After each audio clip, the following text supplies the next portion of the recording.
Kentucky has never been a strong union state, but the labor unions were not widespread. The American Federation of Labor worked with employers and had the most success.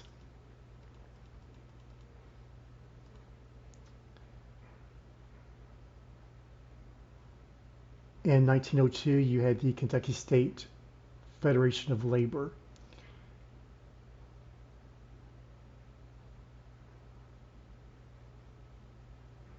Strikes, during this time, strikes were frequent and violent. Between 1880 and 1900, there were 81 strikes in coal fields. In 1890, the United Mine Workers of America, the miners' union, established in Boyd and Carter counties in 1873. And so, still much like today, just the miners' concerns were safety and security.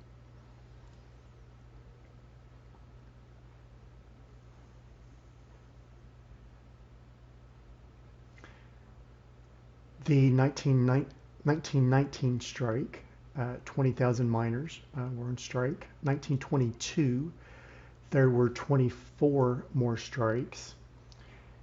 You also had the Harlan County Coal Wars of 1900, where the mine owners said you can't have a union, and so they closed the mine.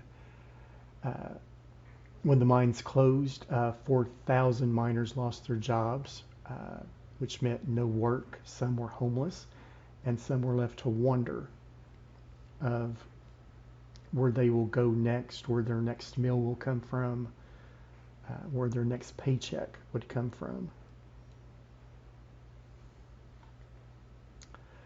Everts is a little town a few miles away from Harlan. The 4,000 miners were attacked by a bunch of deputies. Now, we don't know who fired the first shot, but a shot was fired and a riot broke out. And before you knew it, 2 people are dead. A few months later, the National Miners Union, which is communist inspired, arrives, and people are having to choose either a union or no union. Governor Happy Chandler was the governor, and he ordered 900 National Guardsmen to try and keep the peace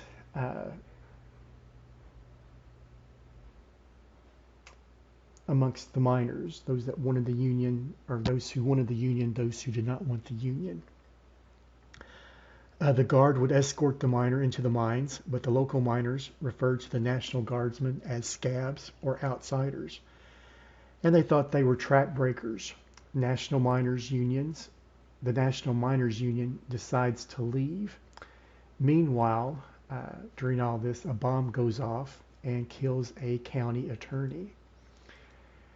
So just some examples, some mining town examples. The mines were usually in a remote area, and the company owned the land, and they would build homes and stores and churches and provide people working there with places to live. But they did not respect the privacy of the workers there. They went through their mail and did not let them have access to certain newspapers. Now, you may always ask, just with mail, how could this happen? At the time, we did not have a federal post office. The post office was in the town. It was owned by the company and in a store owned by the company, and therefore they believed that they had the right to censor the miners' mail. Between 1950 and 1965, the number of employees in Kentucky's coal mine fell almost 70%. Kentucky would rank 13th in union membership in 1939.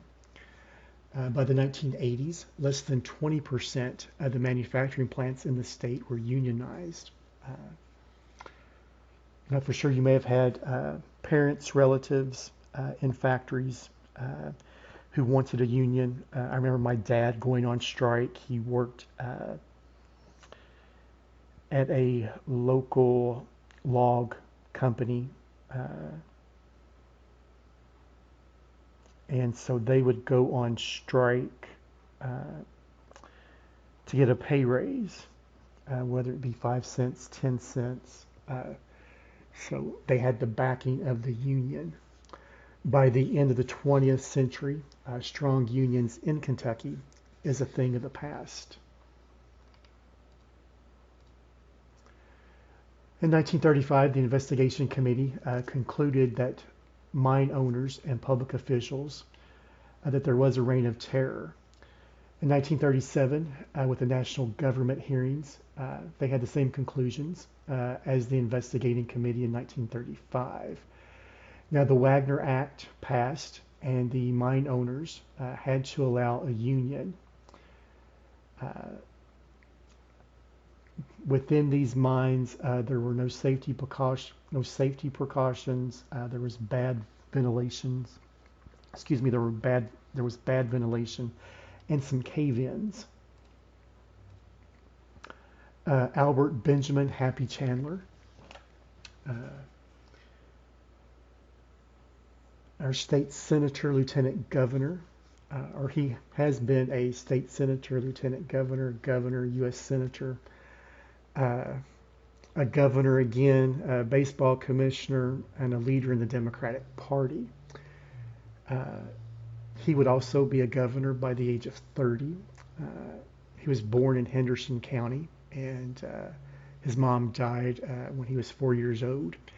He had a good speaking voice, a good singing voice, and he also believed that he was destined to be president of the United States.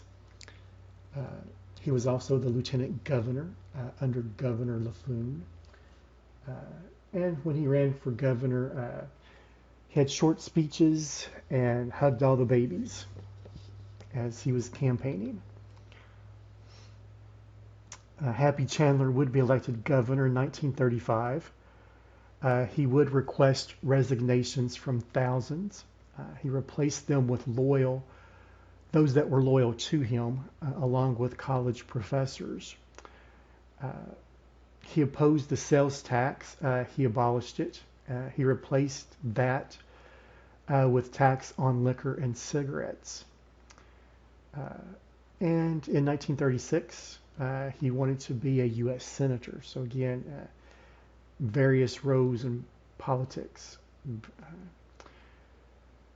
And in 1938, he decided to challenge Alben Barkley in the Senate race, which some considered a bad move.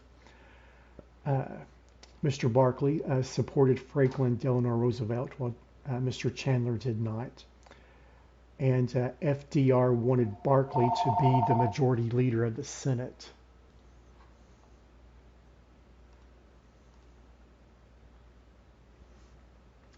So in the race, Barkley wins. Chandler is stunned as he had never lost an election. In 1939, the sitting senator dies. The governor can appoint someone to fill the vacancy, but not himself. So since Mr. Chandler's governor, he decides to resign. So the Lieutenant Governor King Johnson, as new governor, he appoints Happy Chandler to the Senate. So again, just some ways around to get in a Senate position.